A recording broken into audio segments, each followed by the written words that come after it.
The moment my bank account flashed zero, I didn't feel shock. I felt a colder, more precise emotion. The kind of quiet, measured anger that only time, experience, and a long life can teach a man to wield. At 74, I've lived long enough to understand the unspoken rules of the world. Underestimate the old, and they will prove you wrong in ways you never anticipated. That's precisely what my daughter-in-law, Charlotte, had done.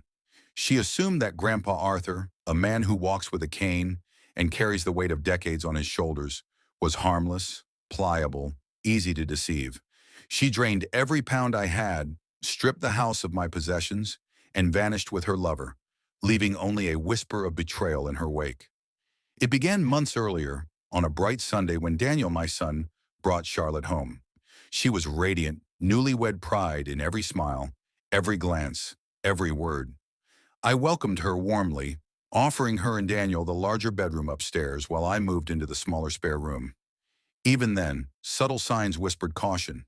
The way she lingered near my wallet, pretending to check the household bills while secretly noting numbers. The way she insisted on helping me with my online banking, guiding my fingers as though I were incapable while I observed silently. The quiet late-night phone calls, the hushed giggles that made no sense until much later.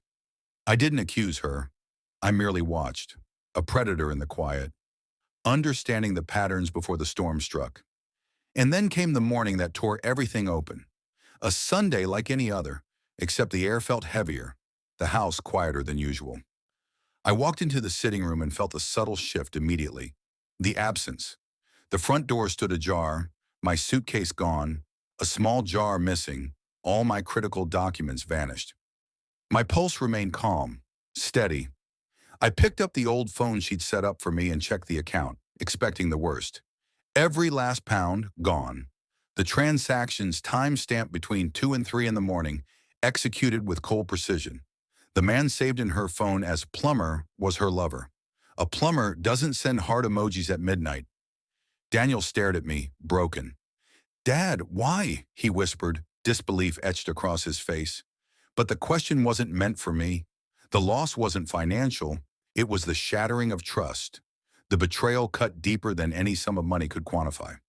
I placed a hand on his shoulder. "Son," I said softly, "lessons unlearned are repeated."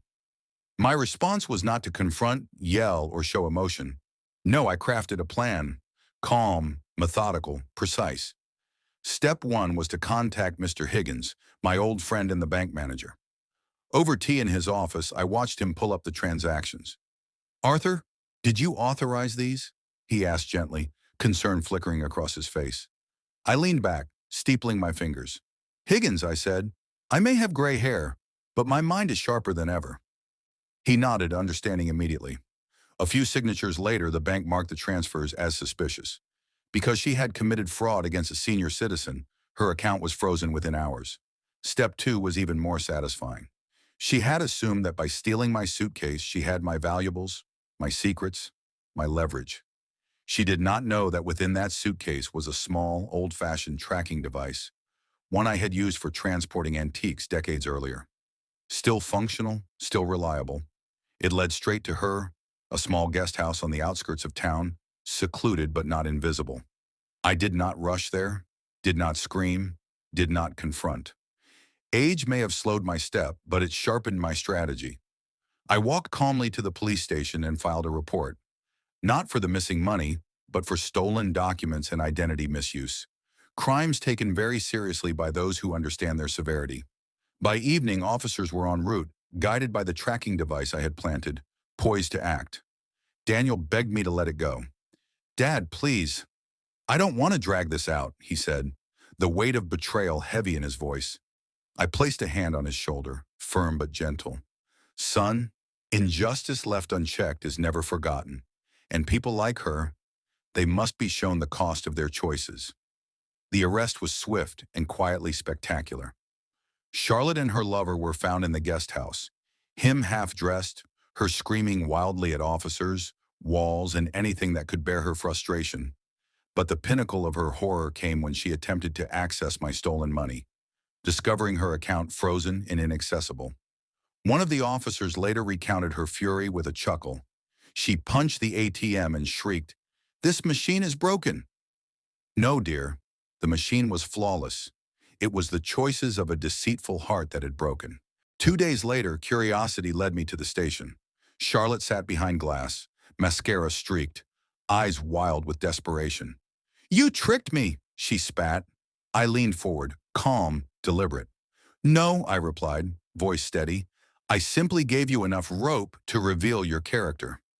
She begged, threatened, attempted to shift blame. Each word fell on the floor like autumn leaves, colorful yet lifeless. I leaned closer, letting the weight of time and consequence fill the room. "You stole from an old man who treated you like family. You broke my son's heart. You attempted to destroy a lifetime of work without remorse. And now you ask for mercy? Where was yours when you wielded betrayal as a weapon?" Silence followed, the kind that carries judgment heavier than any court. Because she was technically family, the police left the decision in my hands. That was the final advantage. The quiet, terrible power of a man who has lived long enough to understand the subtle mechanics of justice. I pressed charges fully, knowing the consequences would be significant, yet measured. This was not about vengeance. It was about balance, a ledger of right and wrong that would finally be reconciled. In the weeks that followed, Daniel slowly regained his footing, his trust rebuilt not just in me, but in the notion that justice, even subtle and patient, is inevitable. He saw the value of observation over accusation, patience over rage, and strategy over emotion. As for me, I walked the quiet streets near my home, cane in hand, eyes sharp, mind sharper. The betrayal had been severe, yes, but the lesson was profound. The old are neither blind nor powerless. Underestimating them is a gamble few survive. Charlotte faded from our lives, a cautionary shadow, her name whispered only in the context of consequence and folly. And I returned to my routines: morning tea, walks through the garden, afternoons at the library, evenings writing letters to friends and family. Life moved forward, slower but wiser. Yet in the quiet, when the sun cast long shadows across the floorboards, there remained a satisfaction too subtle for others to notice. The absolute certainty that justice, when meted with patience and precision, is both inevitable and unforgettable. By the time winter came, Daniel's laughter returned to the house, Charlotte's betrayal a distant memory. Yet the lesson remained, etched into both our minds. Age had not diminished me, it had refined me. I had been tested, deceived, and yet I had triumphed not with haste or violence, but with calculated, undeniable authority. And in that, I found not just vindication, but a deep, quiet joy, the kind reserved for those who understand the balance of life, the weight of consequences, and the enduring power of an old man who has learned how to strike with precision when the world least expects it.